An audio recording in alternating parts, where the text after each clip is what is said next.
Hello, everyone, and welcome to Economy and World. Today, we are going to analyze a topic that, for months, echoed across international headlines as an alleged triumph of democracy and a humanitarian victory, but which, seen from the perspective we have today, reveals a very different story. Today, we will talk about what really happened in Venezuela after January 3, 2026, an event that was presented as a simple political change, but in reality ended up becoming one of the largest economic and strategic reconfigurations of natural resources in recent decades. In this program, we are not going to repeat official speeches or the simplified versions that circulated in the media. We are going to look at what remained behind the political spectacle: the contracts, the debts, the concessions, the capital flows, the companies that benefited, and above all, the silent transformation of one of the largest energy and mining assets on the planet. Because while the world was talking about institutional crisis and democratic transition, the major financial players were already looking at something else: balance sheets, reserves, extraction costs, and control of supply chains. Speaking in the past tense is not a rhetorical exercise. It is an analytical obligation. Because the real change did not occur on the day political power collapsed, but at the moment when Venezuelan assets stopped being seen as unproductive, risky, or useless and began to appear once again as strategic resources on the balance sheets of major energy and mining corporations. From today's point of view, the episode was not a rescue. In strictly financial terms, it was a forced acquisition. For years, it was repeated that Venezuela was a failed state incapable of sustaining its own infrastructure. That claim, even if partially true, concealed a central fact: the country never stopped being the largest proven oil reservoir on the planet. When the official figures were reviewed before the political collapse, Venezuela recorded approximately 303 billion barrels of proven reserves, a figure higher than that of any other historical producer. This was not a statistical curiosity. It was a structural problem for the global energy market, because it represented the largest energy asset trapped outside the financial and technological circuits dominated by the West. In retrospect, the idea that Venezuela was a poor country turned out to be a semantic distortion. The country was, and still is, an extraordinarily resource-rich territory, but poor in management capacity, access to capital, extraction technology, and commercial channels. That imbalance became the crack through which the entire later strategy was carried. The cornerstone of this equation was always the Orinoco oil belt. More than 80% of the country's proven reserves were concentrated there, in a geological strip of heavy and extra-heavy crude that for decades was seen as a second-tier asset. Not because the oil did not exist, but because turning that oil into marketable barrels required highly specialized infrastructure, upgrading plants, large volumes of diluent, and above all, refineries capable of processing extremely dense crude. That is the point that, seen from the present, is impossible to ignore. The bottleneck was never underground in Venezuela. It was always on the surface, and more specifically, on the United States Gulf Coast. That is where the largest concentration of refineries adapted to processing heavy crude from Venezuela and Canada was located. Venezuela had the resource, but not the complete industrial system needed to monetize it competitively. When the reports of the United States Geological Survey spoke of more than 500 billion technically recoverable barrels in the Orinoco Belt, they were not saying that this volume could automatically be turned into profitable production. They were describing a geological potential whose realization depended on an industrial chain dominated by companies, financiers, and regulators outside Venezuelan control. From today's perspective, the capture of political power in Caracas did not simply represent the end of an era. It represented the integration of that energy potential into the global capital circuit. For the first time in decades, the asset stopped being isolated. During the years before the collapse, analysts used to compare Venezuelan figures with those of Saudi Arabia. The comparison was uncomfortable for many because it highlighted a geopolitical anomaly. The country with the largest proven reserves on the planet was also one of the most heavily punished by sanctions, financial restrictions, and institutional breakdown. While Saudi Arabia maintained extremely low extraction costs and immediate time to market, Venezuela accumulated rising costs, structural delays, and increasingly deteriorated infrastructure. That contrast explains why, when the forced transition finally took place, the market did not react with panic or euphoria. There was no dramatic jump in international oil prices. At that moment, traders had already internalized that Venezuelan production, had been outside the system for years. The political event did not remove supply. What it did was open, for the first time in a long time, a realistic path for that supply to return to the market. Seen from today, the greatest public misreading was the belief that the operation aimed at the immediate reactivation of oil barrels. The reality was much slower and, at the same time, much deeper. What was set in motion was not a technical restart, but a complete re-engineering of the economic ownership of the resource. The real impact began to be felt in the contractual arena. The old mixed company agreements, the opaque partnership structures, and the service contracts inherited from the sanctions period were reviewed one by one.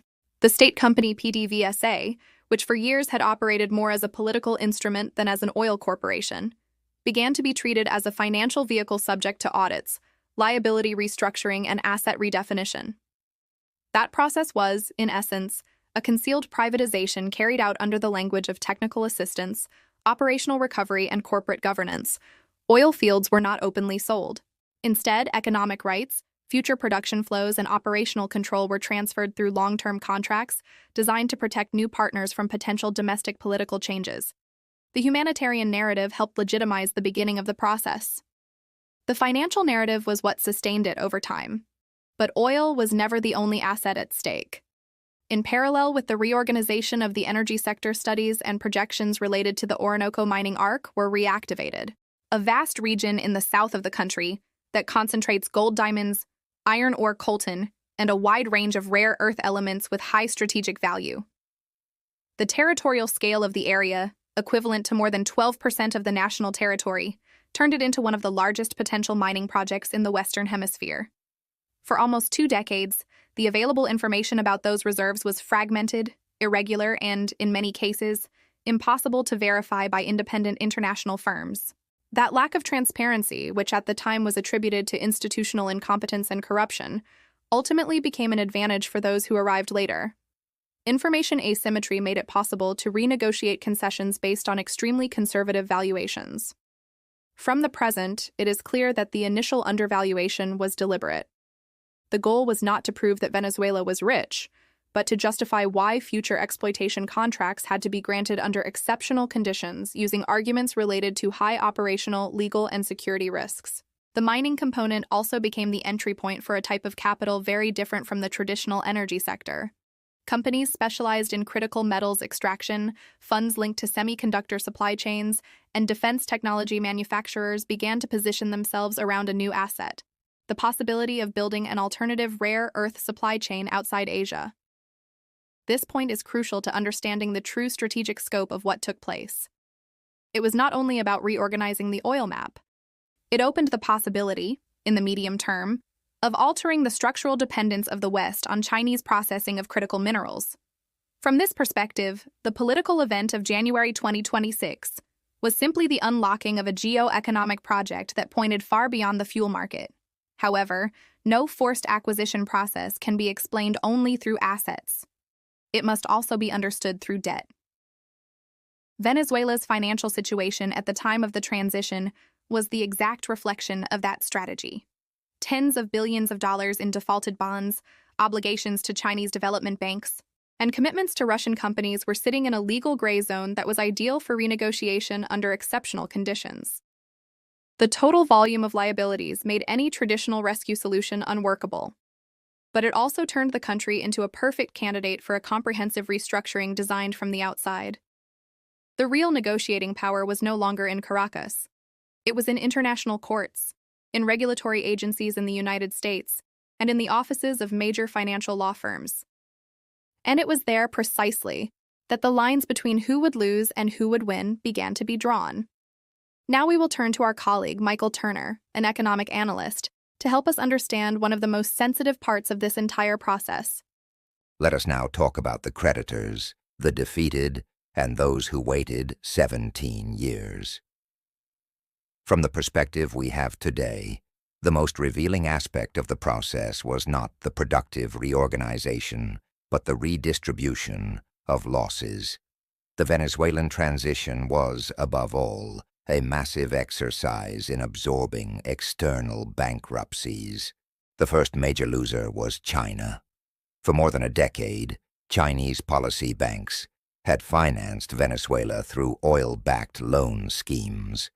That architecture, designed to secure long-term energy supply and expand Beijing's financial influence in Latin America, turned into an accounting trap when Venezuelan production collapsed and the committed shipments failed to materialize.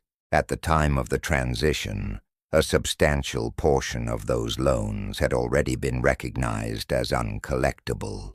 What remained on the books of Chinese institutions was a residual exposure that was extremely difficult to enforce, without triggering large-scale legal disputes with the new authorities, and above all, without exposing themselves to secondary sanctions.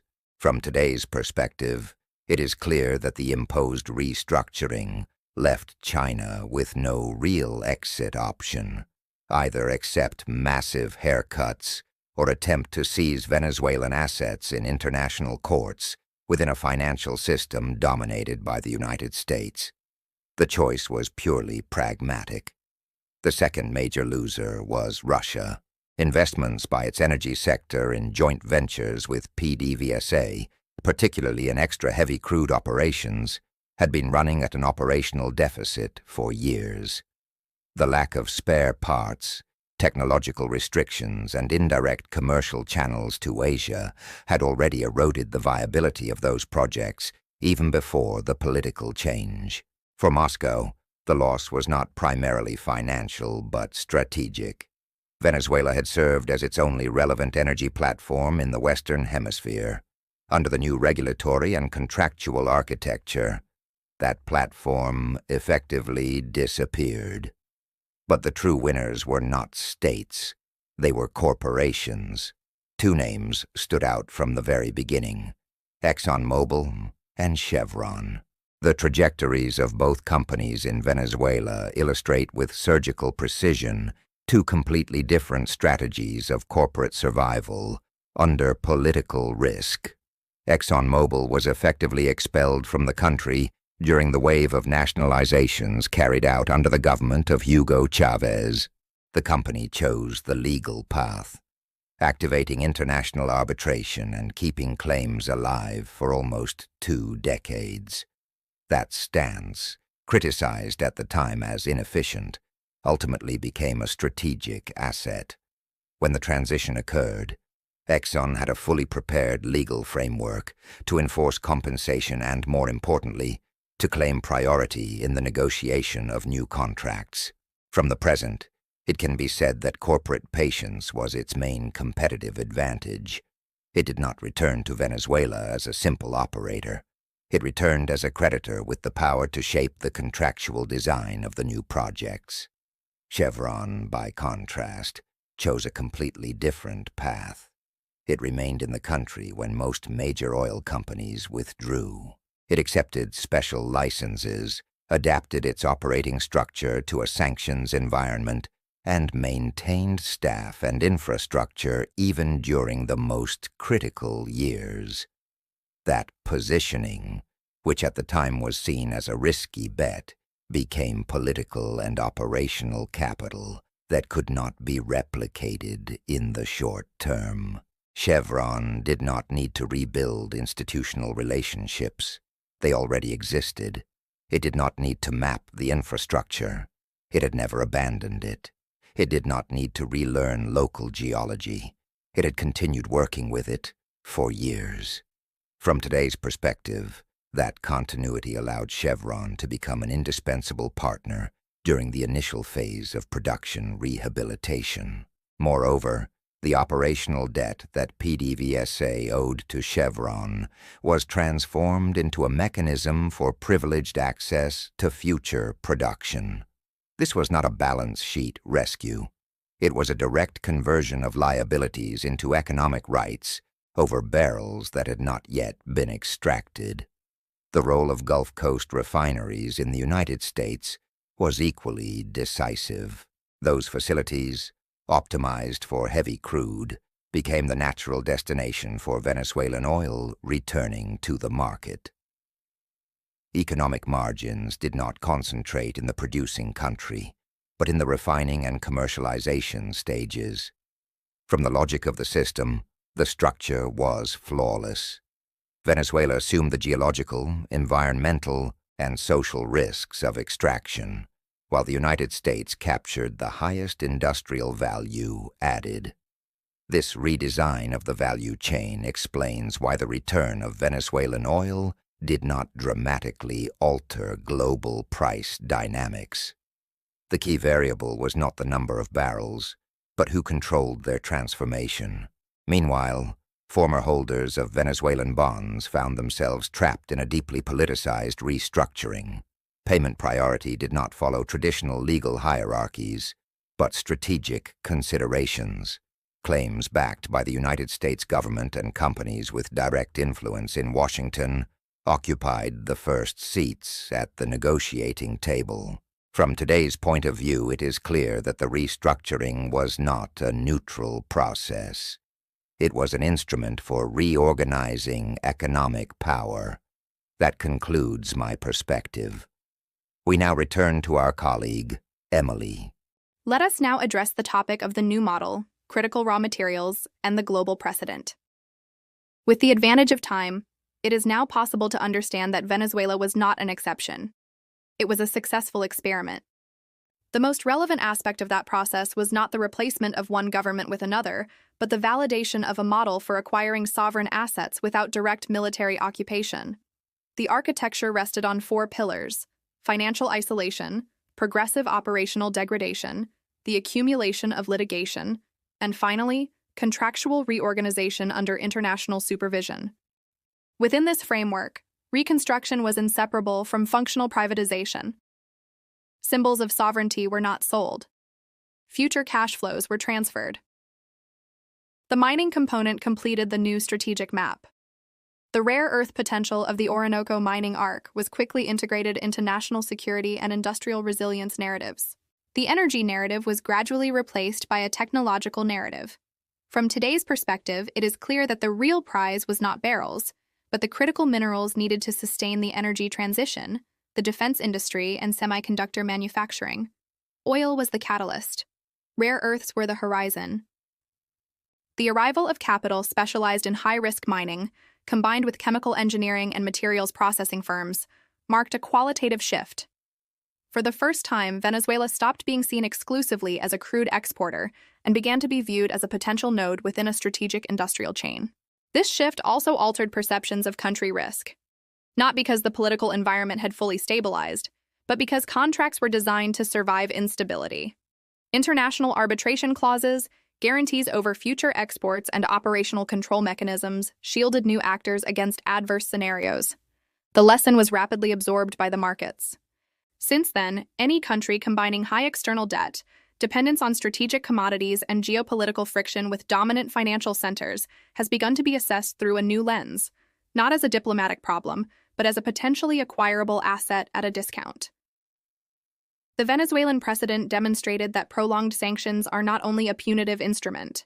In certain contexts, they are an asset depreciation tool. Today, with the process already consolidated, it is difficult to argue that the collapse was improvised. The sequence of financial, logistical, and technological restrictions applied over nearly a decade had a perfectly predictable cumulative effect on production. The drop of more than 80% in output was not an accident. It was the logical consequence of selectively cutting off the indispensable inputs required to operate heavy crude. When the historical production chart is examined, the pattern is far too clean to be attributed to chance. In retrospect, the humanitarian discourse served as a legitimizing framework. But the real engine was the reconfiguration of economic ownership over one of the largest natural resource complexes on the planet. The final outcome is an energy market with greater structural spare capacity, a strengthened refining sector in the United States, reduced Chinese presence in Latin American financing, and a lasting weakening of Russian projection in the region. But the deepest impact is conceptual. Venezuela inaugurated a model of intervention based on financial engineering applied to sovereign states, a model that avoids the political and military costs of traditional occupation, yet produces, in economic terms, effects very similar to those of a conquest. We now know that January 3, 2026 was not the day the transformation began. It was the day it became visible. The real process had been unfolding for years in balance sheets, contracts, sanctions, arbitration cases, and licenses. The greatest contemporary misinterpretation was to believe that the outcome represented a solution. In reality, it was the formalization of a transfer. And from today's perspective, what is most unsettling is not what happened in Venezuela, but what that precedent made possible for the rest of the world. To close this analysis, it is worth pausing on what truly matters, because what happened in Venezuela was not merely a political episode or a simple change of government presented as a necessary transition. With the perspective we have today, it is evident that the process functioned as a laboratory for a new form of international intervention, where the primary weapons were not armies, but sanctions, contracts, courts, financial engineering, and control over global supply chains. What truly matters is not only who assumed power after January 3rd, but who came to control, directly or indirectly, the future flows of oil, strategic minerals, and foreign currency.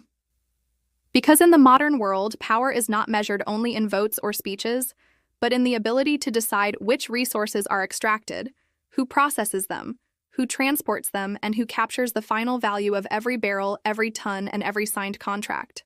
Venezuela ultimately became a precedent, a case that shows how a country can lose effective control over its main assets without a military occupation, without images of war, and without a formal declaration of intervention. It is enough to progressively weaken its productive capacity, isolate it from the financial system, accumulate litigation, and finally offer a managed exit that in practice redefines the economic ownership of its wealth. For that reason, more than the closure of a crisis, what we witnessed was the opening of a new model.